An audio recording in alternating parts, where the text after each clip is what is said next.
Tapi DYSP અને નિઝર એસડીએમની હાજરીમાં લાખોની કિંમતના વિદેશી દારૂનો નાશ કરાયો હતો. તો આ સમયે પીઆઈ સહિતનાઓ પણ હાજર રહ્યા હતા. ગુજરાતમાં દારૂબંધી હોવા છતાં પણ દારૂનો વેપલો થઈ રહ્યો છે, ત્યારે તાપીમાં ડીવાયએસપી અને નિઝર એસડીએમની હાજરીમાં 45,87,774ના વિદેશી દારૂનો નાશ કરાયો હતો.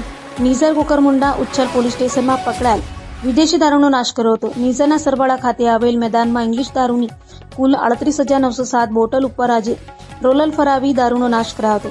વિદેશી દારૂનો જથ્થો પોલીસ બંદોબસ્ત વચ્ચે નાશ કરવામાં આવ્યો હતો.